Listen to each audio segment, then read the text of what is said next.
हम मांस खाएं या न खाएं यह लोगों का निजी और व्यक्तिगत फैसला होता है।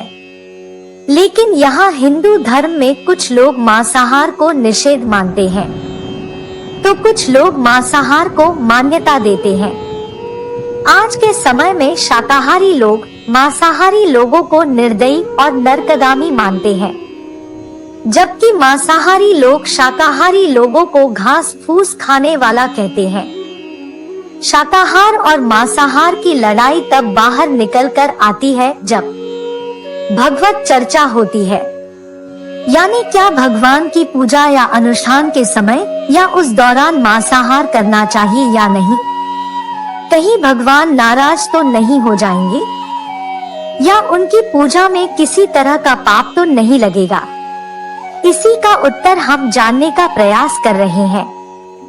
दोस्तों, दुनिया के किसी भी धर्म या संप्रदाय में मोक्ष और वैराग्य की बात कही जाती है, मतलब मरने के बाद की दुनिया, स्वर्ग, नर्क, हैवान, हेल, जन्नत, दोजख इत्यादि।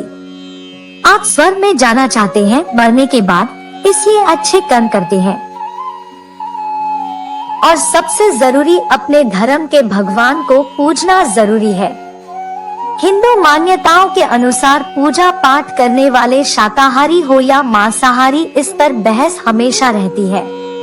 मुझसे सैकड़ों बार यह पूछा गया कि हम सिद्ध कुंजिका स्तोत्र का पाठ करते समय या शिव तांडव स्तोत्र का अनुष्ठान करते समय अन्न या मांस खा सकते हैं क्या?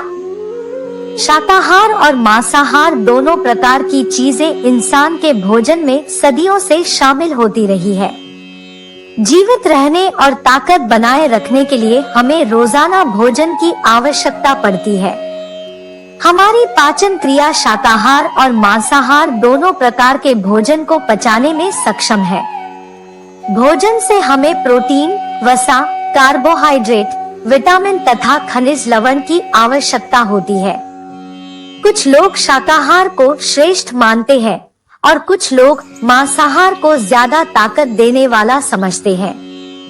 वैसे तो इंसान मूल रूप से न तो शाकाहारी होता है, न ही मांसाहारी, वह सर्वाहारी है। वह मांस और फल दोनों को पचा सकता है।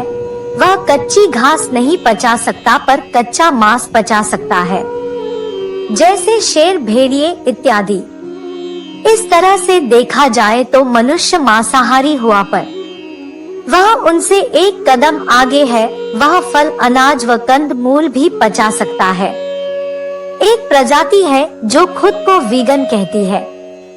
ये लोग दूध भी नहीं पीते क्योंकि यह जंतु द्वारा प्राप्त होता है। ये लोग अहिंसा के एक और स्तर ऊपर उठ जाते हैं। वे भी अपनी जगह ठीक है। अगर शाकाहारी लोग अपने को मांसाहारी से ऊपर मानते हैं, तो मैं वीगन लोगों को शाकाहारियों से भी ऊपर मानता हूँ।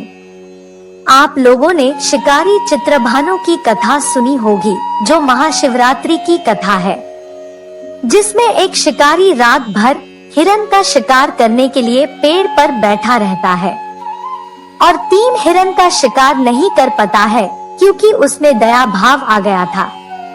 पर वह अनजाने में शिवलिंग पर बेलपत्र की पत्तियां चढ़ा रहा था और उसे शिव धाम की प्राप्ति होती है।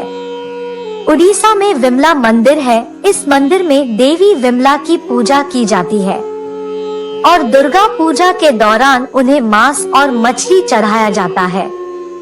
दुर्गा पूजा के दौरान पवित्र मारकंडा मंदिर के तालाब से मछली पकड़कर उसे पकाकर देवी को अर्पित किया जाता है। विमला मंदिर में प्रसाद को बिमला परुसा के रूप में जाना जाता है। असम के इस मंदिर में मां कामाख्या की पूजा की जाती है। कामाख्या मंदिर में 2 भोग चढ़ाए जाते हैं, एक नॉर्मल शाकाहारी, वहीं दूसरा मांसाहारी। नॉन वेजिटेरियन भोग में मछली और बकरी का मांस बनाया जाता है। हालांकि यहाँ तैयार होने वाले खाने में किसी भी प्याज या लहसुन का उपयोग नहीं किया जाता। काशी में स्थित बटुक भैरव मंदिर, जहाँ स्वयं महादेव विराजमान है, सर्दी के विशेष दिन में बाबा का त्रिगुणात्मक श्रृंगार किया जाता है। सुबह बाल बटुक के रूप में शिव को टॉफी, बिस्कुट, फल का भोग दिया जाता है। दोपहर को राजसी रूप में महादेव को चावल, दाल, रोटी, सब्जी का भोग दिया जाता है। शाम को बाबा की महाआरती के बाद उन्हें भैरव रूप में मटन करी, चिकन करी, मछली करी और आमलेट के साथ मदिरा का भोग लगाया जाता है। और अगर भक्तों की कहानियां सुनेंगे तो पाएंगे कि कई मांसाहारी या ऐसा कहे कि सर्वाहारी भक्त जिन्हें देव दर्शन भी हुए और मोक्ष भी प्राप्त हुआ। भगवान विष्णु के भगत सदन नामक कसाई की कहानी भी आपने सुनी होगी। उसमें संदेश है कि भगवान अपने भक्त से दूर नहीं रहा करते। भक्त को जैसे उनके बिना चैन नहीं, वैसे ही उन्हें भी भक्त के बिना चैन नहीं। वह सदन के पास शालिग्राम के रूप में सदा विराजमान रहे, जिससे वह मांस तोला करता था। हमारी श्रद्धा और भक्ति मायने रखती है। हमारा समर्पण उनके प्रति मायने रखता है। आपकी खाने की आदत कुछ भी हो, हमारी भक्ति में कमी नहीं होनी चाहिए। दैत्य, दानव, राक्षस भी उनकी भक्ति के पात्र है। अब आपको एक मजेदार बात बताता हूँ। कई लोग जो मांसाहारी थे और भगवान की भक्ति में लीन हो गए, धीरे धीरे वो सब शाकाहारी बन गए।